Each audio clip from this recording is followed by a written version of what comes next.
안녕하세요. 편의점 알지도 못하면서 편할목 가이드의 오근입니다. 작년 8월이었습니다. 제가 영상을 하나 올리고 잠적을 했죠.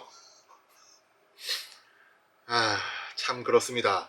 편의점에 대해서 알려드린다면서 15년 넘게 편의점에서 굴러가며 잔뼈가 굵었다 라고 생각했던 저에게도 이거 내가 편의점을 안다고 말할 게 아니구나, 내가 아직 많이 모자라구나, 그런 생각도 많이 하게 되었었고, 또 그 영상이 조금 뜨면서 막 새로운 분들 유입되셔서 댓글 달아주시는 거에 조금 상처를 받기도 했었고요.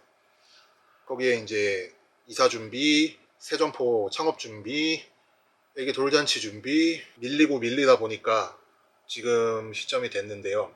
2월 14일 날 선고가 났습니다. 그리고 한 2달 정도 걸려서 이 판결문을 받아볼 수가 있었는데요. 이 판결문도 이제 개인정보들을 다 가려야 돼가지고 비실명 처리가 돼야 돼가지고 조금 더 걸렸습니다. 선고는 2월 14일인데 비실명 처리가 5월 16일에 비실명 처리가 됐기 때문에 상당히 오래 걸렸다고 볼 수 있죠. 근데 모든 송사가 그렇듯이 상당히 오래 걸립니다. 이 정도면은 빨리 끝난 편이라고 봐도 되겠죠. 증거가 명확하니까. 자, 읽어드리겠습니다. 절도 컴퓨터 등 사용 사기, 피고인 A입니다. 주문, 피고인을 징역 1년에 처한다. 다만 이 판결 확정일부터 2년간 위형의 집행을 유예한다. 피고인에 대하여 보호관찰을 받을 것과 80시간의 사회봉사를 명한다. 라고 써 있습니다. 실형이 나오진 않았네요. 실형이 나오진 않았는데 이제 집행유예가 2년이 걸렸고, 이 집행유예 기간 안에 또 다른 어떤 사고를 쳐서 수사를 받게 된다. 그러면은 이 형을 집행하게 됩니다. 1년 징역형이라는 형을 집행하게 되는 그런 상태가 됐고요. 판결 이유에 대해서 보겠습니다. 범죄 사실, 피고인은 생활비 등이 부족하게 되자 편의점에 취업하여 금품 절취 등의 범행을 하기로 마음먹었다.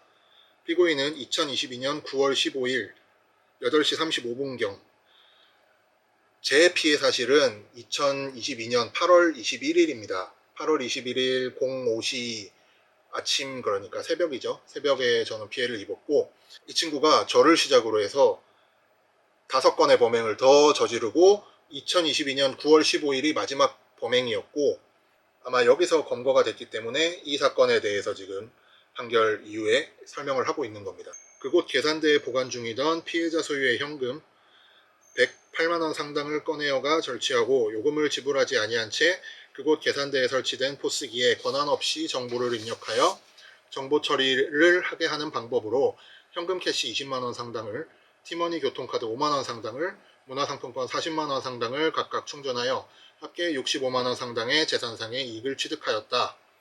피고인은 이를 비롯하여 2022년 8월 21일경부터, 제 사건이죠, 2022년 10월 1일경까지 사이에 별지 범죄 일람표에 기재된 것과 같이 피해자 6명으로부터 총 6회에 걸쳐 합계 519만 4,540원 상당을 절취하고 요금을 지불하지 아니한 채 컴퓨터 등 정보 처리 장치인 포스기에 권한 없이 정보를 입력하여 정보 처리를 하게 하는 방법으로 총 5회에 걸쳐 합계 285만원 상당의 재산상의 이익을 취득하였다. 범죄 사실에 대한 해당 법조 및 형의 선택, 각 형법 제329조 절도의 점 징역형 선택, 각 형법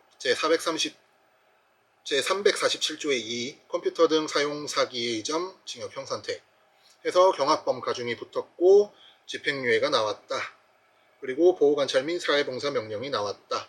라고 나와 있습니다. 양형의 이유 보겠습니다. 이 사건 범행 내용과 수법, 피해 금액의 규모, 피고인이 수회에 걸쳐 계획적으로 범행을 반복한 점 등에 비추어 죄질과 범정이 무겁다. 피고인은 이미 여러 차례 동종 범죄로 처벌받은 전력이 있다. 똑같이 이런 식으로 징역형을 피해 갔었다 라는 얘기가 되는 거죠. 이제 편의점 알바 채용할 때 범죄 경력 증명서를 떼어오라고 해야 되는 시기가 올지도 모르겠습니다. 한편 피고인이 범행을 자백하고 있는 점, 피해자 G, C, I가 피고인에 대한 처벌을 원하지 않는 점, 이분들은 이제 합의를 본 분들이겠죠. 그리고 피고인이 피해자 E를 위하여, 피해자 F를 위하여, 피해자 H를 위하여 각각 공탁한 점 등은 피고인에게 유리한 정상이다. 저는 합의를 해주지 않았고 피해 금액을 변제하겠다, 피해 금액을 공탁했다라는 통지까지는 받았습니다. 공탁금은 수령하지 않았고요. 합의를 본 3명, 그리고 합의를 보지 않은 3명에게 공탁금을 걸었기 때문에 피고인에게 유리하게 판결을 해야 된다라는 내용이죠. 아, 빡친다. 위와 같은 피고인에게 유리하거나 불리한 여러 정상들을 비롯하여 피고인의 연령, 성행, 지능과 환경, 범행의 동기, 수단과 결과, 범행 후의 정황 등 이 사건 변론에 나타난 재반 양형의 조건을 함께 고려하여 주문과 같이 형을 정한다 라고 합니다. 뒤에는 뭐 증거 목록 이런 건데 다 증거가 빼도 박도 못하게 다 증거가 있는 상태이기 때문에 이렇게 형이 나왔다. 여기서 이제 주의해야 될 점은 피고인은 이미 여러 차례 동종범죄로 처벌받은 전력이 있다라는 거거든요. 이렇게 여러 차례 동종범죄로 처벌받은 전력이 있는데도 집행유예를 때려서 풀어줬다. 뭐 엄밀히 따지면 풀어준 게 맞습니다.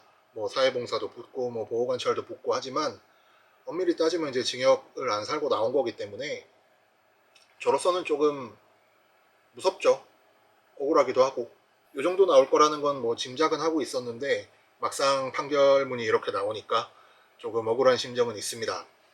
점포에 와서 해코지를 또 하면 어떡하나 하는 그런 두려움이 들기도 하지만 뭐 저는 이제 서울 점포는 다 접었으니까요. 사건이 있고 나서 많은 분들이 뭐 여러 가지 얘기들을 해주셨는데 그 중에 좀 상처되는 것들도 많았고요. 그래서 조금 영상을 계속해 나갈 힘을 잃었던 것도 사실이고 또 어떤 도시 전설로만 내려오던 이런 금고 털이범에 대한 거를 제가 직접 겪어보니까 내가 더 이상 편의점에 대해서 뭐 잘 안다 이런 식으로 얘기를 해서는 안 되겠구나 라는 생각이 들었던 것도 사실이고요. 그런 큰 사건에 대해서 다루고 나서 또 제가 일상적인 영상 그냥 아무 일도 없었다는 듯이 영상에 나와서 뭐라고 얘기를 하기가 좀 어려웠던 부분도 있어요. 이 큰 사건이 마무리되는데 시간이 꽤 오래 걸렸던 것도 있고 여러 가지 사정들이 종합적으로 겹쳐오다 보니까 그냥 에라이 육아휴직 한다고 생각하자. 편의점 운영하시는 모든 점주님들 이런 사건이 언제든지 나에게도 생길 수 있다라고 생각하시고 제가 굉장히 어렸을 때부터 이런 일이 있다라는 얘기는 들어왔거든요. 하나의 편의점 업계의 도시 전설이었어요. 이 금고 털어서 튀는 알바들. 그런 일이 에이 설마 나한테 있겠어? 있더라니까요. 내가 그래도 이 업계에서는 꽤 유명한 사람인데 이런 일을 제가 당하더라니까요. 그러니까 설마 이런 일 있겠어 생각하지 마시고 항상 조심하시고 항상 대비하고 계시길 바라겠습니다. 다음 영상부터는 또 재밌는 편의점 얘기들 이어드릴게요. 오늘 내용 너무 무거웠어.